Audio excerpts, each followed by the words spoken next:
नमस्कार दोस्तों, मैं सुधांशु जैन आपका स्वागत करता हूं जियो जीनियस एकेडमी पर। हाल ही में ऑस्ट्रेलियन ओपन समाप्त हुआ है, जिसमें राफेल नडाल ऑस्ट्रेलियन ओपन के विजेता बने हैं। राफेल नडाल ऐसे पहले पुरुष खिलाड़ी बन गए हैं जिन्होंने सर्वाधिक ग्रैंड स्लैम जीते हैं। तो दोस्तों, टेनिस से संबंधित संपूर्ण जानकारी कि टेनिस की शुरुआत कैसे हुई, टेनिस से संबंधित महत्वपूर्ण प्रतियोगिताएं कौन सी हैं, कौन से प्रमुख खिलाड़ी हैं, क्या होते हैं ग्रैंड स्लैम, ऐसी संपूर्ण जानकारी मैं इस वीडियो में लेकर आया हूँ। तो शुरुआत से अंत तक आप हमारे साथ बने रहें और इस वीडियो का लुत्फ उठाएँ। ठीक है दोस्तों, और जानकारी के हिसाब से बहुत महत्वपूर्ण है, इसलिए नोट भी करते रहें। तो आइए शुरुआत करते हैं कि टेनिस की शुरुआत कैसे हुई। तो दोस्तों, टेनिस की शुरुआत हुई फ्रांस से। यूरोप का एक देश है फ्रांस। फ्रांस में 12वीं शताब्दी में एक खेल खेला जाता था। 12वीं शताब्दी में उसमें क्या होता था कि हथेलियों पे बॉल रख के छोटी बॉल से रैकेट से उसको सर्विस की जाती थी। तो उसको कहा जाता था जिउ डी पॉम। जिउ डी पॉमे उसे कहा जाता था, अर्थात हथेलियों का खेल। हथेलियों का खेल। अब हथेलियों का खेल क्या हुआ, धीरे धीरे यह यूरोप में खेला जाता था। धीरे धीरे अब इंग्लैंड में 1880 अर्थात 1900 शताब्दी के उत्तरार्ध में यह खेल आउटडोर खेला जाने लगा। कहाँ? इंग्लैंड में। जब फ्रांस में खेला जाता था तो वह इंडोर खेला जाता था, किसी छत के अंदर, किसी विशेष प्रकार की आकृति में छत के अंदर, कि लोगों को दिखता नहीं था कि अंदर कौन सा खेल हो रहा है। जब इंग्लैंड में आया तो यह आउटडोर खेला जाने लगा। आउटडोर अर्थात क्या? यह उद्यानों में, बगीचों में खेला जाने लगा। तो यह लोकप्रिय हो गया। लोकप्रिय बनाने का श्रेय किसे जाता है? इंग्लैंड को जाता है। ठीक है। अब क्या हुआ, अब हम देखते हैं कि इसकी प्रमुख प्रतिस्पर्धाएं कौन सी हैं। तो दोस्तों, टेनिस की प्रमुख प्रतिस्पर्धाएं कौन सी हैं? उनमें सबसे पहले नाम आता है ऑस्ट्रेलियन ओपन का, उसके बाद फ्रेंच ओपन, उसके बाद विंबलडन, उसके बाद आता है यूएस ओपन का। ठीक है दोस्तों, तो हम देखते हैं कि प्रमुख प्रतिस्पर्धाएं कौन कौन सी हैं। बिल्कुल आपको याद होना चाहिए। सबसे पहले देखते हैं ऑस्ट्रेलियन ओपन। ऑस्ट्रेलियन ओपन जिसकी शुरुआत 1905 में हुई और वह मिश्रित कोर्ट पर खेला जाता है। कहाँ खेला जाता है? मिश्रित कोर्ट पर। French open. फ्रेंच ओपन की शुरुआत 1891 से हुई। यह क्ले कोर्ट यानी लाल मिट्टी की कोर्ट पर खेला जाता है। ये जो फोटो है इसमें जो लाल मिट्टी दिख रही है आपको, लाल मिट्टी का जो कोर्ट दिख रहा है, यह फ्रेंच ओपन का कोर्ट है। क्ले कोर्ट इसको कहा जाता है। और इसके बादशाह हैं राफेल नडाल। वो क्यों हैं वो आप बात करेंगे। विंबलडन की शुरुआत 1877 से हुई, जो कि हरी घास पर खेला जाता है। यूएस ओपन जिसकी शुरुआत 1881 से हुई, यह मिश्रित कोर्ट पर खेला जाता है। ठीक है। अब मेन चीज़ ये याद रखना है कि क्ले कोर्ट पर कौन सा खेला जाता है? French open. हरी घास पर कौन सा? विंबलडन। मिश्रित कोर्ट क्या होता है? तो मिश्रित कोर्ट वह होता है जिसमें घास के साथ साथ मिट्टी भी होती है, मिट्टी के साथ साथ घास भी होती है। ठीक है दोस्तों, यह विशेष प्रकार का होता है। इसमें घास और मिट्टी दोनों का समन्वय होता है मिश्रित कोर्ट में। यह है विश्व का मैप।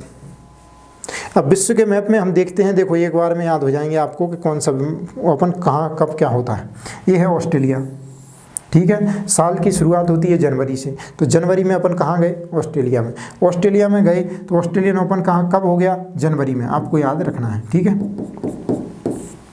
जनवरी में ऑस्ट्रेलियन ओपन हुआ। यह कारवां आगे बढ़ेगा। कारवां आगे बढ़ते बढ़ते कहाँ जाएगा? ये पहुँचेगा फ्रांस की राजधानी पेरिस में। फ्रांस की राजधानी पेरिस या कारवां पहुंचेगा तो मई जून के महीने में पेरिस में होगा फ्रेंच ओपन। उसके बाद यह कारवां आगे बढ़ते हुए पहुंचेगा इंग्लैंड की राजधानी लंदन। ठीक है। लंदन में होगा विंबलडन, जो कि इसके 2-3 हफ्ते बाद अर्थात जून जुलाई में होता है। ठीक है। विंबलडन हो गया। उसके बाद यह कारवां सीधा पहुंचेगा यूएसए अर्थात United state of America. America में यह होगा सितंबर माह में। ठीक है दोस्तों, सितंबर माह में यह होता है। 9 महीने के अंदर ये चारों ओपन खत्म हो जाती हैं। आपको याद हो गए। यह जनवरी में होता है, यह होता है मई जून में। उसके जस्ट बाद होता है विंबलडन जो कि लंदन में होता है। उसके बाद होता है यूएस ओपन जो कि सितंबर में होता है। ये सब महत्वपूर्ण चीज़ें हैं, आपको याद रखना है। सबसे महत्वपूर्ण प्रश्न यह पूछा जाता है कि इन चारों ओपन में सबसे पुराना कौन सा है? तो इसका आंसर होगा विंबलडन। एक बार आप नज़र देखो इस पर कि कौन सा है सबसे पुराना, तो उसका आंसर क्या आएगा, विंबलडन होगा। 1877 1877 याद होना चाहिए, विंबलडन की शुरुआत हुई थी और यह सबसे पुराना ओपन है। इसके बाद बात करते हैं प्रमुख शब्दावली की कि टेनिस की प्रमुख शब्दावली कौन कौन सी हैं। तो बिल्कुल आप ग्रैंड स्लैम, सर्विस ब्रेक, सर्व करना, बॉल बॉय, अगर पुरुष खिलाड़ी है तो बॉल बॉय, यदि महिला खिलाड़ी खेलती है तो बॉल गर्ल भी रहती हैं, खिलाड़ी के हिसाब से यह रहता है। Court, ends, base line, net, side lines, bounce, service box, जहाँ खड़े होकर खिलाड़ी सर्विस करता है, ये सेट के बाद मैच के बाद ड्यूस, टाई ब्रेकर, जब सेट बराबरी पर छूट जाते हैं। इसमें 40-40 पॉइंट का सेट होता है। जब 40-40 दोनों खिलाड़ियों के 40-40 पॉइंट होगा तो क्या होगा, तो जो खिलाड़ी पहले 2 पॉइंट बना लेगा तो वह यह सेट जीत जाएगा, ये टाई ब्रेकर जीत जाएगा। Match point, fault, service fault हो जाती है। एज, रैली, स्मैश, बहुत तेज शॉट, बैक हैंड और फोर हैंड, बहुत महत्वपूर्ण शब्दावली। बैक हैंड मतलब क्या होता है, यदि मैं राइट हैंडर हूँ और मेरे राइट हैंड में टेनिस का रैकेट है और यदि विरोधी का शॉट मेरे विपरीत दिशा में आ रहा है तो मैं इसको घुमा के ऐसा मारूंगा, इसको बोलते हैं बैक हैंड शॉट मारना। और यदि मैं राइट हैंडर हूँ और इसी दिशा में शॉट आ रहा है विरोधी का तो मैं ऐसा खेल दूंगा, इसको बोलते हैं फोर हैंड। ठीक है, मैंने फोर हैंड शॉट खेला, उसी दिशा में, जिस हाथ में आपका रैकेट है उसी दिशा में शॉट आ रहा है तो वो फोर हैंड हो जाएगा। ये महत्वपूर्ण शब्दावली है। सर्विस है, सर्विस ब्रेक, ग्रैंड स्लैम। ठीक है, तो ग्रैंड स्लैम से संबंधित देखना आप, सबसे पहले आएगा कैरियर ग्रैंड स्लैम। दोस्तों कैरियर ग्रैंड स्लैम क्या होता है, तो कैरियर ग्रैंड स्लैम वह होता है जब कोई खिलाड़ी अपने जीवन काल में अर्थात अपने कैरियर में जब वह टेनिस खेलता है यह चारों प्रतिस्पर्धाएं जीत जाए। चाहे वह लगातार ना जीते कोई ज़रूरी नहीं, ज़रूरी यह है कि वह चारों प्रतिस्पर्धाएं अपने जीवन काल में जीत जाए। जैसे वह 2010 में ऑस्ट्रेलियन ओपन जीता, 2015 में फ्रेंच ओपन जीता, 2018 में विंबलडन जीता और 2020 में यूएस ओपन जीत गया। तो वह चारों जीता कि नहीं, चारों जीता, उसको बोलते हैं कैरियर ग्रैंड स्लैम, जब कोई खिलाड़ी अपने कैरियर में चारों ग्रैंड स्लैम जीत जाए। ठीक है, इसके बाद दूसरा आता है गोल्डन ग्रैंड स्लैम। अब गोल्डन ग्रैंड स्लैम किसको बोलते हैं, गोल्डन मतलब गोल्ड। अब गोल्ड का मतलब क्या है, देखना दोस्तों, जब कोई व्यक्ति अपने कैरियर में एक ही साल में चारों ओपन जीत जाए और उसके साथ साथ ग्रीष्मकालीन ओलंपिक, टोक्यो ओलंपिक का भी जो भी ओलंपिक हो, अभी टोक्यो हुआ, जो भी ओलंपिक हो ग्रीष्मकालीन, उसमें स्वर्ण पदक जीत जाए तो उसको बोलते हैं गोल्डन ग्रैंड स्लैम। ठीक है दोस्तों, गोल्डन ग्रैंड स्लैम समझ में आया और कैरियर ग्रैंड स्लैम समझ में आया। ये सब आपको शब्दावली, महत्वपूर्ण शब्दावली है जो कि याद रखना है। उसके बाद बात करेंगे संस्था की कि इस टेनिस के नियम कानूनों की संस्था है कौन, कौन नियम कानून बनाती है। तो दोस्तों याद रखना, international tennis federation, international tennis federation, इसके जो अध्यक्ष हैं डेविड हॉगरेटी। इसका मुख्यालय है लंदन इंग्लैंड में और इसकी स्थापना हुई थी 1 मार्च 1913 को। 1913 को इंटरनेशनल टेनिस फेडरेशन की स्थापना हुई। ठीक है, तो भारत ने कहा कि भाई साहब आपने कर ली स्थापना तो हम आपसे पीछे रहेंगे क्या। उन्होंने कहा भाई साहब आपकी इच्छा, आप पीछे रहो या आगे रहो। तो भारत ने कहा हम 1-2 कदम आपसे पीछे नहीं रहेंगे, हम आपसे 7 कदम पीछे रहेंगे। कितने कदम, 7 कदम पीछे रहेंगे। तो भारत का जो टेनिस एसोसिएशन है उसकी स्थापना मार्च 1920 में हुई थी। यह बिल्कुल याद होना चाहिए क्योंकि प्रमुख प्रतिस्पर्धाएं अपने सिलेबस में लिखा हुआ है, एमपीपीएससी में बिल्कुल लिखा है कि प्रमुख खेल संस्थाएं। तो मार्च 1920 में इंडियन टेनिस एसोसिएशन की स्थापना हुई। इसके जो अध्यक्ष हैं वो हैं अनिल जैन और इसका मुख्यालय है नई दिल्ली में। ये काट देना, इसको 1920 कर लेना। 1920 में स्थापना इंडिया टेनिस एसोसिएशन की हुई थी। अब चलते हैं प्रमुख खिलाड़ियों पर। तो प्रमुख खिलाड़ियों में नाम बिल्कुल शकल से याद होना चाहिए, बिल्कुल आपको टेंशन नहीं लेना। ये हैं राफेल नडाल, ऑस्ट्रेलियन ओपन 2022 का खिताब इन्हीं ने जीता है। राफेल नडाल जो कि सर्वाधिक ग्रैंड स्लैम जीतने वाले खिलाड़ी बन गए हैं, बहुत महत्वपूर्ण है। तो देश का नाम याद रख लेना भाई साहब, वही आता है और क्या आएगा, तो नाम है स्पेन, ठीक है, देश का नाम है स्पेन। इसके बाद है रोजर फेडरर। रोजर फेडरर ये भी अब ये 21 ग्रैंड स्लैम जीत गए। तो भैया तो इनके पीछे कौन था, तो इनके पीछे भाई ये भाई साहब थे रोजर फेडरर, 20 इन्होंने जीते हैं। नोवाक जोकोविच इन्होंने भी 20 जीते हैं। अब बात करते हैं रोजर फेडरर की, तो ये कौन से देश से आते हैं, स्विट्जरलैंड। अर्थात रोज़ हमें खाने के बाद स्वीट खाना चाहिए, क्या खानी चाहिए, स्वीट रोज़। तो रोजर फेडरर किस देश से आएंगे, स्विट्जरलैंड से आएंगे। और नोवाक जोकोविच जिनका नाम अभी हाल ही में बहुत उछला है, न्यूज़पेपर में आया है, क्यों, क्योंकि पुष्पा ने क्या कहा था कि मैं झुकूंगा नहीं, और इन्होंने कहा कि मैं वैक्सीन नहीं लगवाऊंगा। इन्होंने वैक्सीन नहीं लगवाई तो ऑस्ट्रेलियन सरकार ने इन्हें अनुमति नहीं दी और ऑस्ट्रेलियन ओपन से इन्हें खाली हाथ वापस जाना पड़ा, ठीक है। नोवाक जोकोविच याद रहेगा, और देश का नाम है सर्बिया, ठीक है। अगले खिलाड़ी हैं सेरेना विलियम्स, बहुत महत्वपूर्ण। सेरेना विलियम्स अमेरिका की प्रमुख टेनिस खिलाड़ी हैं, महिला खिलाड़ी हैं, बहुत महत्वपूर्ण, बाद में आएगा अपन देखेंगे इनके बारे में, बहुत महत्वपूर्ण विशेषता की इनकी विशेषता क्या है। Serena Williams America, Sania Mirza Bharat, और ये हैं लिएंडर पेस जो कि भारत के हैं। भारत के एकमात्र टेनिस प्लेयर हैं लिएंडर पेस, जिन्होंने 1996 अटलांटा ओलंपिक में भारत के लिए एकमात्र पदक जीता था, वह कांस्य पदक जीता था 1996 अटलांटा ओलंपिक। याद आया दोस्तों, अटलांटा ओलंपिक 1996 में लिएंडर पेस ने भारत के लिए टेनिस में एकमात्र पदक जीता है, और उस पदक का नाम क्या है, कांस्य पदक, लिएंडर पेस, ठीक है। अब बात करते हैं और अन्य खिलाड़ियों की, तो अन्य खिलाड़ियों में डेनियल मेदवेदेव रूस के प्रमुख खिलाड़ी हैं। डेनियल मेदवेदेव जिन्हें राफेल नडाल ने अभी हाल ही में हराया है ऑस्ट्रेलियन ओपन में। एशले बार्टी ऑस्ट्रेलिया, बहुत महत्वपूर्ण, एशले बार्टी ऑस्ट्रेलिया क्यों महत्वपूर्ण, क्योंकि ऑस्ट्रेलियन ओपन 2022 में महिला सिंगल्स का खिताब किसने जीता है, तो एशले बार्टी ने यह खिताब जीता है। उसके बाद आता है स्टेफी ग्राफ जर्मनी, बहुत महत्वपूर्ण है भी नाम स्टेफी ग्राफ जर्मनी की, क्योंकि अगर सेरेना विलियम्स ने 23 ग्रैंड स्लैम जीते हैं तो इनके बाद किसका नाम आता है, इनके बाद इन्हीं का नाम आता है स्टेफी ग्राफ, जो कि जर्मनी की हैं। ये 22 ग्रैंड स्लैम जीती हैं।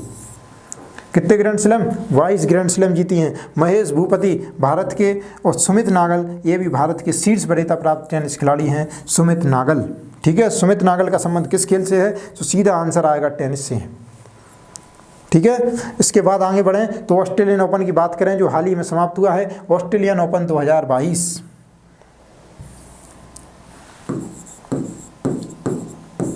ऑस्ट्रेलियन ओपन 2022 में हम पुरुष एकल में देखेंगे तो पुरुष एकल में आते हैं Rafael Nadal. Rafael Nadal Spain के हैं, इन्होंने ऑस्ट्रेलियन ओपन जीता है। इन्होंने किसको हराया है, तो डेनियल मेदवेदेव को इन्होंने हराया है, जो कि रूस से हैं, प्रमुख खिलाड़ी डेनियल मेदवेदेव। इसके बाद महिला एकल में किसने खिताब जीता, तो नाम आया था एशले बार्टी, जो कि ऑस्ट्रेलिया की हैं, और ऑस्ट्रेलिया ओपन को अपने घर में ही ऑस्ट्रेलियन ओपन को जीता है। इसके बाद है डी कैलिंस, अमेरिका को इन्होंने हराया है, ऑस्ट्रेलिया ने अमेरिका को हराकर महिला सिंगल्स का खिताब जीता है, तो डी कैलिंस का भी नाम उपविजेता में आता है। ये जो फाइनल है वह 5 घंटे से ज़्यादा चला दोस्तों, 5 घंटे से ज़्यादा फाइनल। कितनी मेहनत लगती है, 3 घंटे का पेपर होता है अपना, इनको 5 घंटे लगातार शारीरिक और मानसिक रूप से दोनों तरीके से मेहनत करते हैं दोस्तों। इसके बाद आती हैं प्रमुख प्रतिस्पर्धाएं, कौन कौन से ओपन क्रिकेट वो टेनिस से संबंधित हैं, तो डेविस कप, हॉकमैन कप, लेवर कप, उसके बाद आता है एटीपी फाइनल, मियामी ओपन और इंडिया वेल्स मास्टर्स। ये महत्वपूर्ण है, इंडिया वेल्स मास्टर का संबंध किससे है, तो इसमें कहीं भी टेनिस नहीं लिखा है ना ओपन लिखा है, तो आपको ध्यान रखना है कि इंडिया वेल्स मास्टर का संबंध टेनिस खेल से है। यदि किसी प्रतियोगिता के पीछे ओपन लिखा हो ओपन, तो आप उसको टेनिस लगा सकते हैं। लगभग ओपन टेनिस में ही खेला जाता है, तो आपको कोई ऐसी प्रतियोगिता मिले जिसके बाद में ओपन हो तो आप टेनिस पर जा सकते हैं। सबसे ज़्यादा ग्रैंड स्लैम जीतने वाले खिलाड़ी, तो दोस्तों याद रखना सेरेना विलियम्स, अभी देखा था यूएसए अमेरिका की प्रमुख खिलाड़ी हैं टेनिस की, 23 ग्रैंड स्लैम जीते हैं इन्होंने। स्टेफी ग्राफ 22 ग्रैंड स्लैम कहाँ की हैं? जर्मनी की। इसके बाद पुरुषों में बात करें तो पुरुष में है राफेल नडाल, कहाँ के हैं? Spain, 21 grand slam. अगर आपको देश का नाम याद रखना है कि राफेल नडाल स्पेन के हैं तो ये क्या है? पेन, और पेन में नहीं है कोई भी डाल। कोई डाल दिख रही है क्या इसमें? ब्रांच नहीं है, तो इसमें स्पेन की नहीं है कोई डाल, इसलिए स्पेन नडाल कहाँ के हैं? स्पेन के हैं। ठीक है, तो 21 ग्रैंड स्लैम। नोवाक जोकोविच 20 ग्रैंड स्लैम और रोजर फेडरर ने भी 20 ग्रैंड स्लैम जीते हैं। इन दोनों के रिकॉर्ड को तोड़ा है राफेल नडाल ने। आपको महत्वपूर्ण चीज़ें याद रखनी है। इसके बाद आता है, देखो 24 अप्रैल को MPPSC का एग्ज़ाम है, तो अभी तक सिर्फ ऑस्ट्रेलियन ओपन समाप्त होगा। मई जून में खेला जाएगा फ्रेंच ओपन। तो अपने को 2021 की जो महत्वपूर्ण टेनिस की हैं प्रतियोगिताएं हुई हैं उनके विजेताओं के नाम याद रखने हैं। तो 2021 में जो ऑस्ट्रेलियन ओपन हुआ उसमें जीते थे नोवाक जोकोविच, और महिला सिंगल्स में जीती थी नाओमी ओसाका जो कि जापान की हैं। ठीक है दोस्तों, इसके बाद फ्रेंच ओपन में जीते थे नोवाक जोकोविच, ये सर्बिया के हैं। इस महिलाओं में सिंगल में बारबोरा क्रेजिकोवा, चेक गणराज्य। विंबलडन भी जीते कौन? नोवाक जोकोविच सर्बिया के, एशले बार्टी ऑस्ट्रेलिया की। इन्होंने क्या जीता? विंबलडन 2021 भी जीता और ऑस्ट्रेलियन ओपन 2022 भी एशले बार्टी ने जीता। इसके बाद यूएस ओपन में डेनियल मेदवेदेव, रूस, नाम याद आ रहा है, डेनियल मेदवेदेव, जिन्हें राफेल नडाल ने ऑस्ट्रेलियन ओपन 2022 में हराया है। वह हैं डेनियल मेदवेदेव जो कि रूस के हैं। और ब्रिटेन की 18 वर्षीय टेनिस खिलाड़ी इम्मा रादुकानु जो कि ब्रिटेन की युवा प्लेयर बनी है सबसे, जिन्होंने यूएस ओपन को जीता है। 18 वर्षीय ब्रिटेन की टेनिस प्लेयर हैं इम्मा रादुकानु। ठीक है दोस्तों, ये बिल्कुल याद होना चाहिए, ये चीज़ें आपको याद होना चाहिए। इसके साथ साथ हम एक चीज़ और देखते हैं कि जो टोक्यो ओलंपिक समाप्त हुआ है हाल ही में, टोक्यो ओलंपिक 2021 में, या कौन से नंबर का था दोस्तों? 32वें नंबर का ग्रीष्मकालीन ओलंपिक था। तो इसमें कौन सी खिलाड़ी ने स्वर्ण पदक जीते हैं ये भी आपको याद रखना है। तो बेलिंडा बेंचिन, कहाँ लिख दूँ? यहाँ महिलाओं में किसने जीता है? बेलिंडा बेंचिन जो कि स्विट्जरलैंड की हैं। बेलिंडा बेंचिन जो कि स्विट्जरलैंड की हैं, जिन्होंने टोक्यो ओलंपिक 2021 में स्वर्ण पदक जीता है महिलाओं में। पुरुष में कौन जीता है भैया? तो पुरुष में भी लिख लो भैया, पुरुष में कौन जीता है? पुरुष में जीता है ज़्वेरेव जो कि जर्मनी के हैं। ज़्वेरेव जो कि जर्मनी के हैं, इन्होंने टोक्यो ओलंपिक 2021 का पुरुष सिंगल का स्वर्ण पदक अपने नाम किया है। ये महत्वपूर्ण खिलाड़ी हैं, ये आपको याद होना चाहिए क्योंकि ये पूछे जाते हैं एग्जाम में। विगत वर्षों में पूछा गया है, 2016-17 में पूछा गया था कि फ्रेंच ओपन कौन विजेता रहा, तो ये चीज़ें आपको याद रखनी है। Australian open, French open, Wimbledon, पुरुष सिंगल की टेंशन नहीं लेनी, नोवाक जोकोविच जीते हैं। महिलाएं भी एक ही जीत जाती तो टेंशन फ्री हो जाते, अपन याद नहीं करना पड़ता ज़्यादा। लेकिन अब ठीक है, जो जीतेगा भैया, जो जीतेगा। ठीक है दोस्तों, तो ये सब जानकारी थी टेनिस से संबंधित। टेनिस से संबंधित हमने महत्वपूर्ण जानकारियाँ देखी, प्रमुख खिलाड़ी देखे, संस्था देखी, और उसके बाद हमने खिलाड़ी देखे। ठीक है दोस्तों, तो वीडियो अगर अच्छा लगा हो तो आप वीडियो को लाइक करें, और GS जीनियस एकेडमी को जिन्होंने सब्सक्राइब नहीं किया है वह GS जीनियस एकेडमी को सब्सक्राइब कर लें।